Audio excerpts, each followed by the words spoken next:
Selamat pagi anak didik kami sekalian. Bertemu kembali di mata pelajaran Pendidikan Agama Katolik dan Budi Pekerti kelas 10. Kali ini saya akan menceritakan sedikit mengenai kisah kelahiran gereja yang jatuh pada hari raya Pentakosta yang kita peringati setiap tahunnya. Pentakosta adalah cikal bakal lahirnya jemaat perdana. Mari simak baik-baik cerita mengenai kelahiran gereja. Saat Yesus mati, pengikut-pengikutnya ketakutan. Mereka menyembunyikan diri. Sesudah Yesus bangkit dari kematian, Dia menunjukkan dirinya kepada murid-muridnya. Yesus hidup, tetapi Yesus berencana untuk meninggalkan mereka, untuk pergi ke surga, di mana Dia selalu tinggal bersama Tuhan Bapanya. Sebelum Dia pergi, Yesus berjanji kepada para pengikutnya, Dia akan mengirimkan Roh dari Allah untuk menjadi penghibur dan penolong.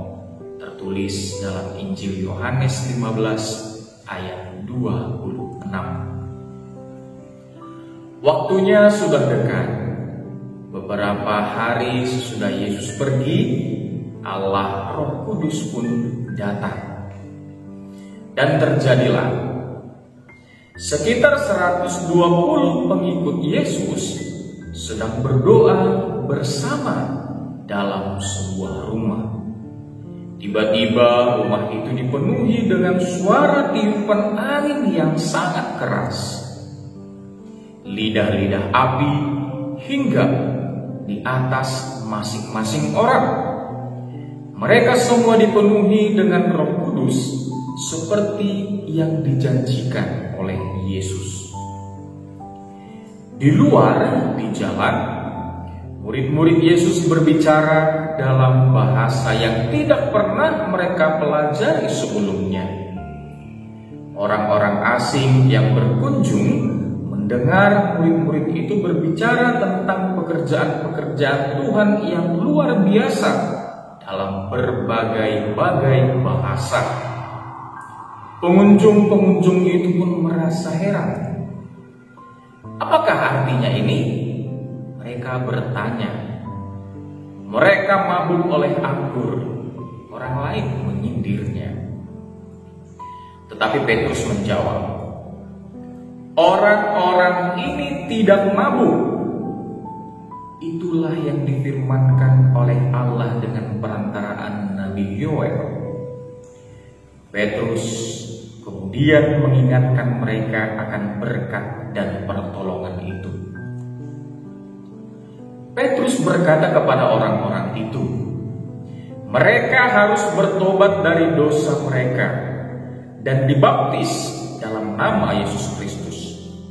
Dan hendaklah kamu masing-masing memberi diri dibaptis dalam nama Yesus Kristus.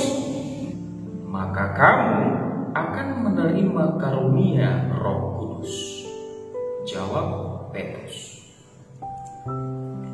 Sekitar 3.000 orang menaatinya.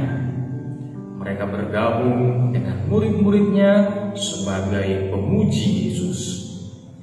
Tiap-tiap hari jumlah mereka bertambah dan gereja dimulai pada hari di mana Roh Kudus turun. Roh Kudus membawa kuasanya ke dalam hidup umat Tuhan.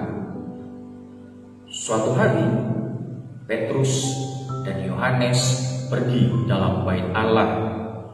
Dan saat itu mendekati waktu sembahyang. Seorang lumpuh duduk di dekat pintu gerbang luar. Dia meminta uang kepada Petrus dan Yohanes. Kemudian Petrus menjawab, emas dan perak tidak ada padaku, tetapi apa yang kupunyai kuberikan kepadamu. Dalam nama Yesus Kristus, orang Nazaret itu berjalanlah. Kemudian dia memegang tangan kanan orang itu dan membantunya berdiri.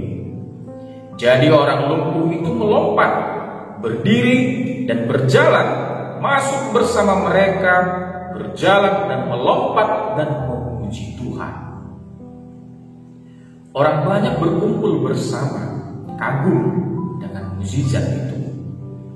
Petrus berkata kepada mereka, "Itu adalah kuasa Tuhan, bukan dirinya sendiri dengan menyembuhkan orang lumpuh itu."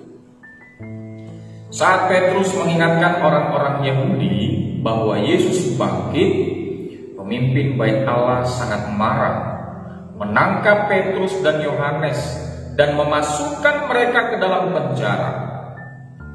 Bagaimanapun, sekitar 5.000 orang percaya kepada Yesus. Hari berikutnya, Petrus dan Yohanes berdiri di depan penguasa Bait Allah. Dengan kuasa mana atau dalam nama siapakah kamu bertindak demikian itu?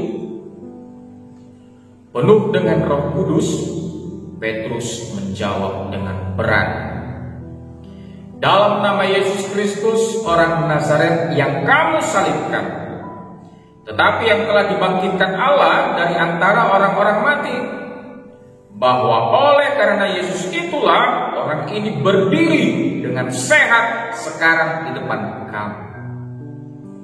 Tanpa gentar, Petrus melanjutkan, "Sebab di bawah kolong langit ini tidak ada nama lain yang diberikan kepada manusia yang olehnya kita dapat diselamatkan." Karena tidak ingin orang-orang percaya kepada Yesus, pemimpin-pemimpin melarang dengan keras kepada Petrus dan Yohanes, "Mulai sekarang, jangan kamu berbicara kepada siapapun dalam nama Yesus."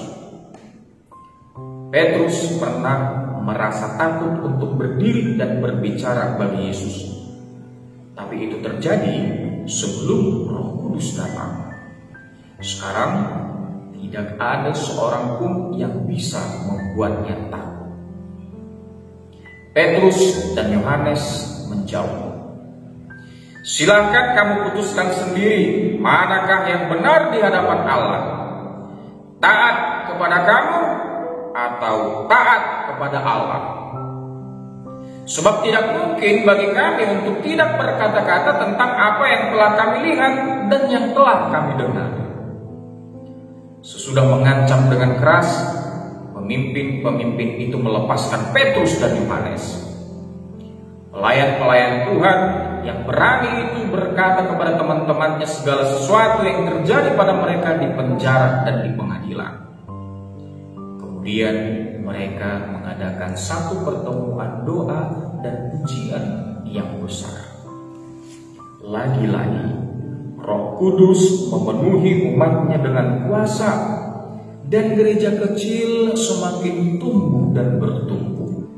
Adik-adik kami, itulah cerita singkat mengenai kelahiran gereja yang kita rayakan pada hari raya Pentakosta. Cerita Alkitab ini mengatakan pada kita tentang Allah kita yang hebat, yang telah menciptakan kita dan ingin kita mengenal Dia. Allah tahu kita telah berbuat hal yang buruk yang Ia sebut dosa. Hukum dosa ialah maut. Tapi Allah sangat mengasihi kita.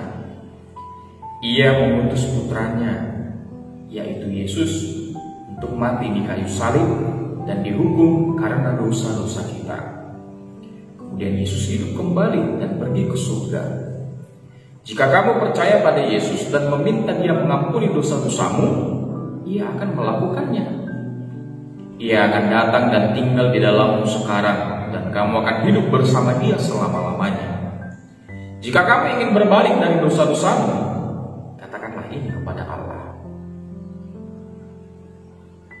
Allah yang baik Aku percaya bahwa Yesus telah mati untukku dan sekarang hidup kembali. Datanglah dalam hidupku dan ampunilah dosa-dosaku, agar aku dapat memiliki hidup yang baru sekarang dan suatu saat nanti pergi bersamamu selamanya. Tolonglah aku untuk hidup bagimu sebagai anakmu. Amin. Demikian sekilas cerita mengenai kelahiran gereja. Semoga anak didik kami bisa memahaminya dengan baik. Jika masih kurang paham, silakan coba diulangi lagi video ini supaya kamu semakin bisa memahaminya lebih dalam lagi. Sekian dari kita untuk hari ini. Atas perhatiannya saya ucapkan terima kasih. Jangan lupa tetap jaga kesehatan, tetap ikuti protokol kesehatan yang sudah dianjurkan oleh pemerintah, dan semoga Tuhan Yesus memberkati kita semua.